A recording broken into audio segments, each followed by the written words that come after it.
And want to spend some time this morning with John the Baptist. A couple questions I want to answer as we go through this is, why do we need John the Baptist? Why did we need this birth? And just so you understand, as we go into this, God is moving first with Zacharias and Elizabeth before he moves 6 months later with Joseph and Mary. And so there's a very important part of this that needs to be told. If we go all the way back to Adam, we find that Adam sinned against God.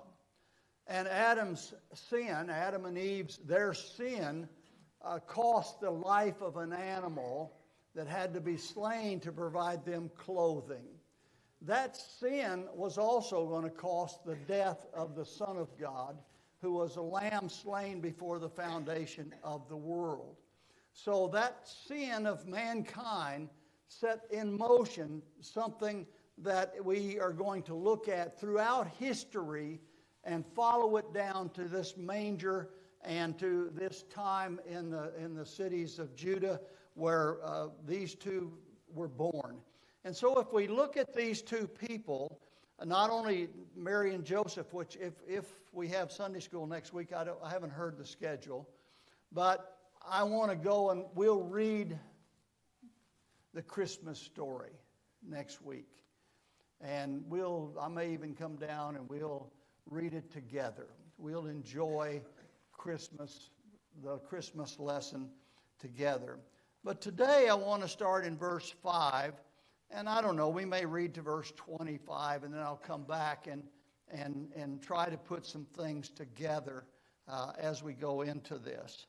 It says, there was in the days of Herod, the king of Judea, a certain priest named Zacharias, and he was of the course of Abiah, or Abiah.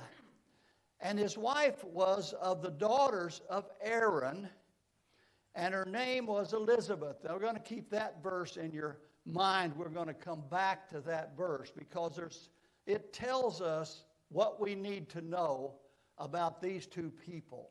You remember last week when we studied the genealogies of Mary and Joseph, it told us what we needed to know about why they were born and who they were and how they came together.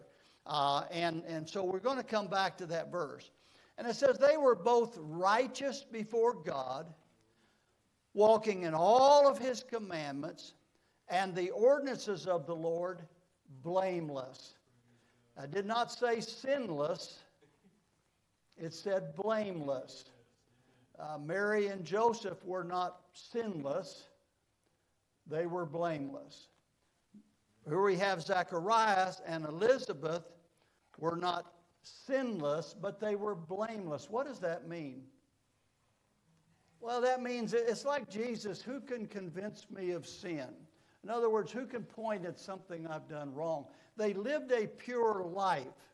No, they might have had some discussions between themselves early in their marriage that might have, well, I don't know, we got to say, but they were blameless before the world. In other words, anybody could look and point a finger at Zacharias and Elizabeth and say that was the perfect marriage. They served God, they loved God, and they were before all the people, and they were blameless. And it says, and they had no child because Elizabeth was barren. And now look at this next part. And they both were now well stricken in years. How much is that, Bob? What is well stricken in years? Maybe you can tell us. I don't know what that is, but is it 83, 84? It's different, yeah. It comes in different. Yeah, and you know what? That's a good answer because well stricken in years could be 60. well-stricken in years for these people could be 90. Who knows? But what does it mean when it says well-stricken in years? Abraham was well-stricken in years and lived another 35 years. So we don't know how old they were, but from all appearance, they were far past childbearing. So we're going to see a miracle take place here. And this is so important that we notice that. And it says that and it came to pass that while he executed the priest office before God in the order of his course. I'll go over this with you in just a few minutes. And according to the custom of the priest's office, his lot was to burn incense when he went into the temple of the Lord. I guess I can go back a little bit. David established courses. In other words, well, I have to go back. I'll get to it in just a little bit. I just want you to, let's get the gist of it, and then we'll go back and put it all together. And the whole multitude of the people were praying without at the time of incense. This was a holiday. This was probably the Passover. And his course was to go in at a specific time and burn incense on the altar of incense. And while there, he would pray. Now, that is in the holy place. If you went through the curtain, you went into the Holy of Holies where God resided. Now, in Herod's temple, God did not reside in the Holy of Holies. In Zerubbabel's temple, God did not reside in the Holy of Holies like he did in the Solomon's temple and in the tabernacle, where he literally went down inside and was there. Ezekiel chapters 9 and 10 talks about his departure. And so now we find it, and the whole multitude where people were praying, and there appeared unto him an angel of the Lord standing on the right side of the altar of incense. Get the picture. He is on his knees or prostrate on the floor. He is taking care of the altar of incense. In their course, there would have been several people, and twice a year they would have to go in and they would take care of the things of God in the tabernacle or in the temple. And what they would do is one guy would do the table of showbread, one guy would do the altar of incense. So they would be going in and out doing these things. And they would pray and God would work in their minds and they would come out. Well, we find out that they went he's in the altar of incense, he's praying, and he's met by the angel Gabriel. Gabriel in the Bible is the message angel. Michael is the angel of war. You know, and you see Michael, there's big things going to be happening. People are going to die. But when you see Gabriel, he is giving a message from God. And so here we find that Zacharias is met by the angel of God. And when Zacharias saw him, he was troubled, and fear fell upon him. But the angel said unto him, Fear not, Zacharias. Well, I mean, it's like you're seeing a ghost, right? I mean, you're praying, and I can imagine that the prayers of Zacharias were righteous, deeply spiritual prayers. He felt his prayers as he was praying. He knew that God heard him pray. But then he opens his eyes, and there's an angel standing there. Now, I don't know how you would feel, but I think I'd be a little bit fearful as well. And he said, and thou shalt have, and he said, Zacharias, fear not, for thy prayer is heard. So Zacharias was praying for something specific. And the angel is saying, thy prayer is heard. What was Zacharias be praying for? A son. Remember Hannah? Hannah prayed for a son. She was being mocked by her husband's other wife. And she was praying for a son. Abraham and Sarah prayed and asked God for a son. And they were well stricken in age. Their prayers were probably dwindling a little bit on the subject. As a matter of fact, Sarah said, just go have Hagar and take her and have a son by her. And Abraham, for the last, 13 years, was training Ishmael to be his heir. But God said, no, Sarah's going to give you a son. Wow. And you're going to call his name Isaac because you laughed at him. His name is Laughter.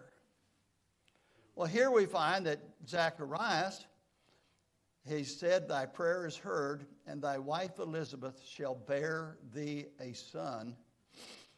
And thou shalt call his name John. And thou shalt have joy and gladness, and many shall rejoice at his birth. Well, that would bring joy, wouldn't it? And gladness. And there's a lot of people standing outside waiting for John to come out, or Zacharias to come out. All of them are going to have some gladness. And thou shalt have joy and gladness. For he shall be great in the sight of the Lord, and shall drink neither wine nor strong drink, and he shall be filled with the Holy Ghost. When? Even from his mother's womb. We're going to see further down, which I'm not going to read, where 6 months into her pregnancy, she has paid a visit by Mary. Mary has got the word that she is with child of the Holy Ghost. When Mary visits them, the child leaps in the womb of Elizabeth. Now, you ladies may have children, you felt the child kick. Well, there must be a difference between kicking and leaping. All right? I don't know that, but there must be. And many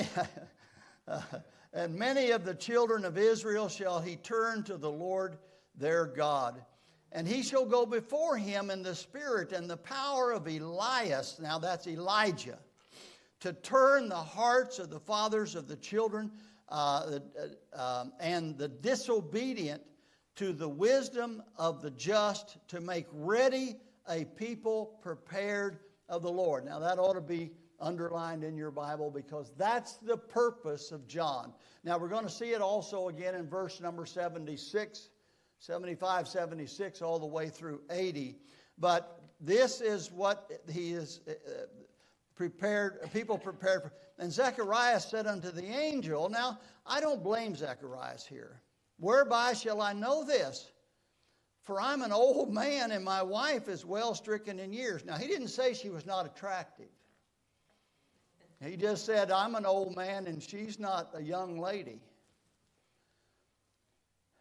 And the angel answering him said, I'm Gabriel, that stand in the presence of God, and am sent to speak unto thee and to show thee these glad tidings. And behold, thou shalt be dumb. Now, you know what that word means. Can't speak. And not able to speak until the day these things shall be performed, because thou believest not my words, which shall be fulfilled in their season. Now, anybody would have asked that question. But I think this also, when Zacharias comes out, he can't speak. Everybody knows something happened in that holy place. Something different happened. Something changed John. So I believe the angel not only made him dumb because he didn't believe, it would be hard to believe, but also because he let the other people know something special is about to happen. And behold, thou shalt be dumb. In verse 21, and the people waited for Zacharias and marveled that he tarried so long in the temple. And when he came out, he could not speak unto them. And they perceived that he had seen a vision in the temple, for he beckoned unto them and remained speechless. And it came to pass that as soon as the days of his ministration were accomplished, that he departed to his own house. And after those days, his wife Elizabeth conceived and hid herself 5 months, saying, Thus hath the Lord dealt with me in the days wherein he looked on me to take away my reproach among men. Who are these people that God is choosing for these special things? Well, we have to go back and understand, number one, that this is all because of man's sin. And God is sending a Redeemer. And he is not going to send the Redeemer without somebody paving the way before him. So when we go back and look at our genealogy, we find out that Jacob, and I'm not going to go all the way from Adam to Jacob, but Jacob had 12 boys, right? And all the way from Leah, Rachel, Bilhah, and Zilpah. And Leah had Reuben and Simeon and Levi and Judah. Bilhah had Dan and Naphtali. Zilpah had Gad and Asher. And then Leah began to have children again, and Issachar and Zebulun were born. Rachel began to have children at this time, and Joseph was born, and then Benjamin. And she died giving birth to Benjamin. We have Reuben would have been the firstborn and would have been the one chosen to have the birthright. But Reuben had an affair with Bilhah, which is his father's wife, so that took him out of it. In chapter 34 of Genesis, you find that Simeon and Levi, well, they had Dinah. Remember Dinah? Dinah went to town, and the young man, the son of the leader of the town, took her, had an affair with her, and basically he raped her. Then he wants to marry her. And Jacob finds out about it. He finally tells all the children. They're upset. Simeon and Levi work out a way to take care of that situation. I'm not going to, you can read it in chapter 34. I'm not going to go into the details. But on the third day, they went in and slew all the men in the city of Shechem, and redeemed Dinah. Some even believe Dinah married Simeon after that, or moved in with him, whatever. But Levi was involved in that. In Genesis chapter 49, when Jacob is giving the blessings out, he basically cursed these two.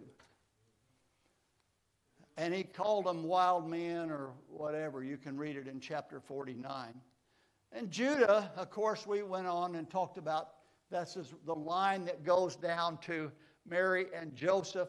And that goes to David. And if you remember, if you follow the genealogies, we have the genealogy of David with Bathsheba. Solomon goes down to Joseph. Nathan, the second child of David and Bathsheba, goes down to Mary. So both of them are from the direct line of Judah. Not just Judah, but the direct line of David. So Jesus can be the King of Kings. He was born to be King of Kings. He was born to be the King of Israel. And he had a right in his birthright to that kingship. As a matter of fact, we talked about it, and as Jesus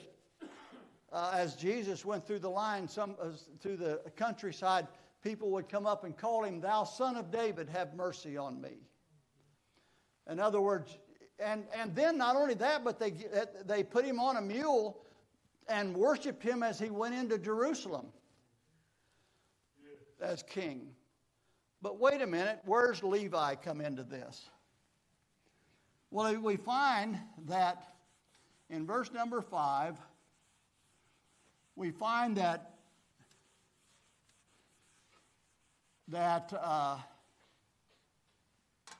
two things we have here in verse number 5.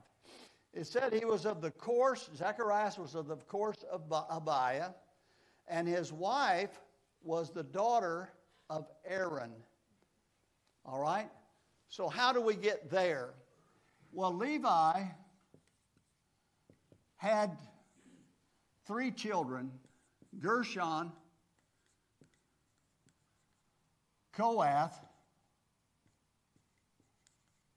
and he had my favorite,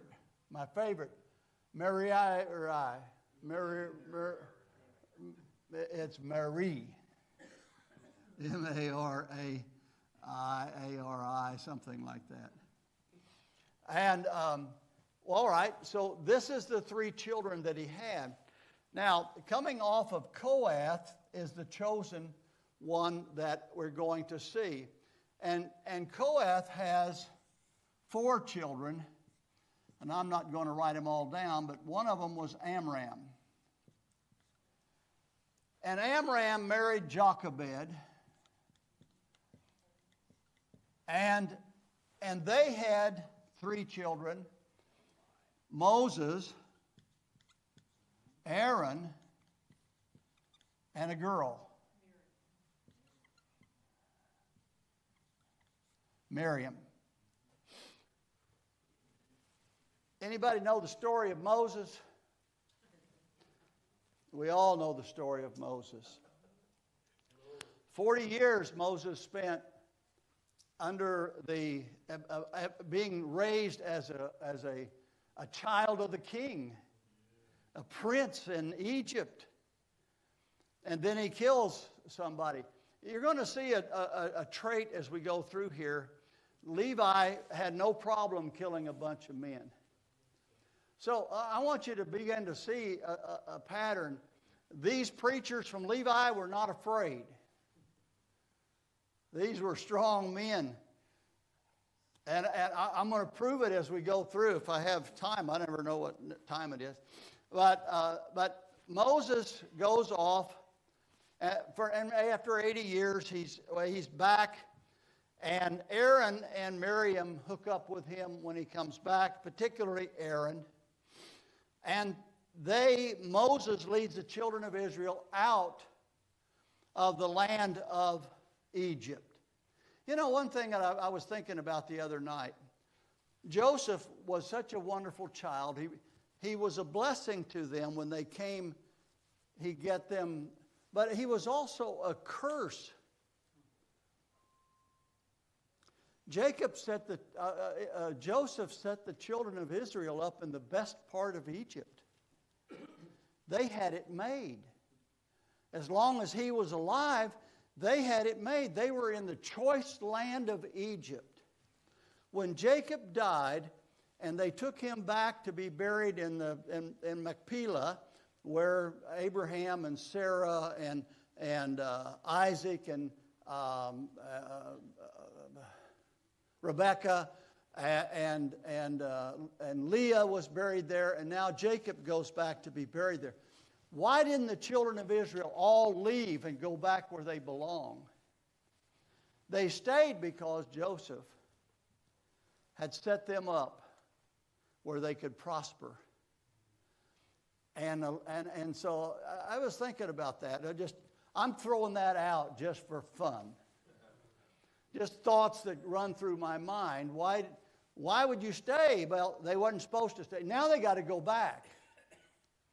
And it's a couple hundred years later. It's not their land anymore. They've got to take it back. Moses leads them out of town, and Aaron follows with Miriam. Matter of fact, Miriam wrote the song when they crossed the Red Sea up on the mountains. And then as we go on, we find that Aaron, chapter...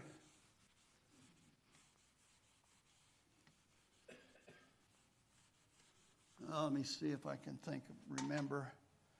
Exodus chapter 2 was Moses. And then, see if I have it written down. In Exodus chapter 27 through almost the rest of the book, talks about the tabernacle. But then Moses went up on Mount Sinai, and he receives the laws of God written in stone. And when he comes back down, what does he find? He finds that Aaron has allowed these crazy people to take their gold and silver, and I don't know why, I would hide mine, and make a golden calf to worship. And Moses comes down, of course he breaks the stone, and Moses said, "Who is on the Lord's side?" Levi, the sons of Levi, all joined up with Moses. And what happened, God sicked them on the people, and the sons of Levi killed 3,000 men. And they began to see that they need to set up and act right. And Moses went back. They built the tabernacle, and as the tabernacle was built, they set up the sons of Levi, actually Aaron, and Aaron, his children, they had Nadab, Abihu, they had Eleazar, and they had Ithamar. He had 4 children, and these became the priests. These 2 became the priests of the tabernacle. But these 2 offered strange fire and were killed by God. He set up a boundary. He told them how important it was, and they died. So when we follow these 2 down through history, these are the priests that God established through history.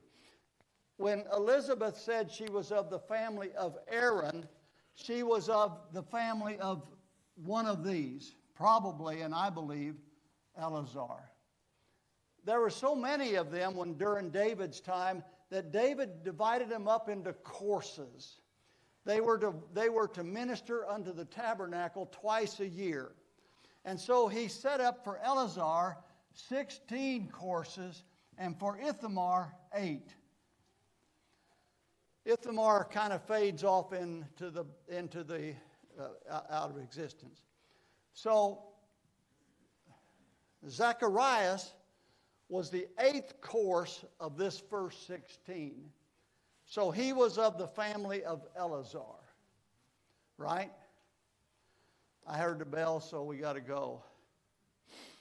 But when we get to the point, what I want you to see is that all things work together for Zacharias and Elizabeth, just like it does for Joseph and Mary. So when John the Baptist comes out of the wilderness, he had the authority of Aaron and Eleazar as the high priest. During this time, the high priest was not like it was in the old days. The Romans established the high priest. They would pay off a governor and they could be high priest. So John the Baptist had every right to come out. Now turn your Bibles real quick to verse number 75.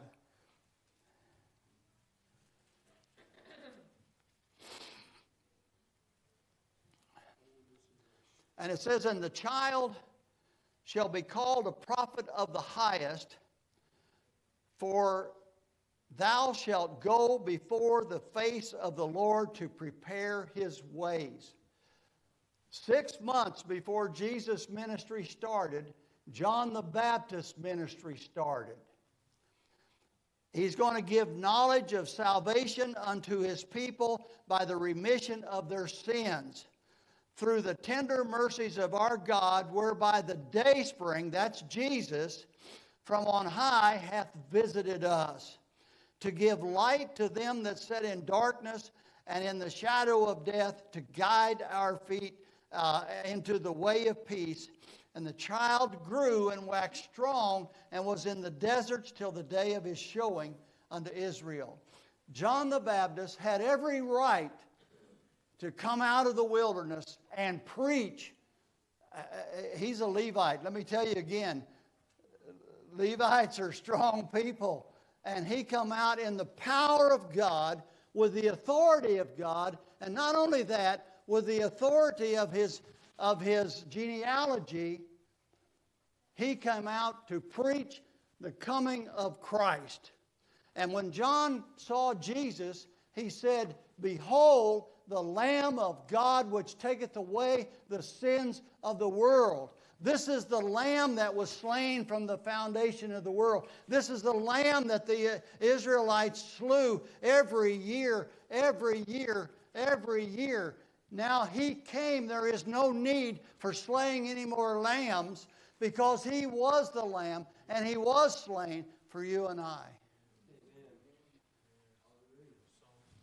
Joseph and Mary were both from the tribe of David, from the family of David. And Joseph had the right of kingship. He could have been king of Israel. And John the Baptist and Zacharias and Elizabeth, they had all the authority of being of the family of Aaron, of the family of Eleazar, and they had all the authority to be high priest. And when John come out of the wilderness, he's not just an ordinary man. He had the power of God and the authority of God, and he had the genealogy behind him to prove. This is why the people listened to him. Really. Had he just been any Jake Leg out of the tribe of Judah or Simeon or somewhere else, they would never have listened.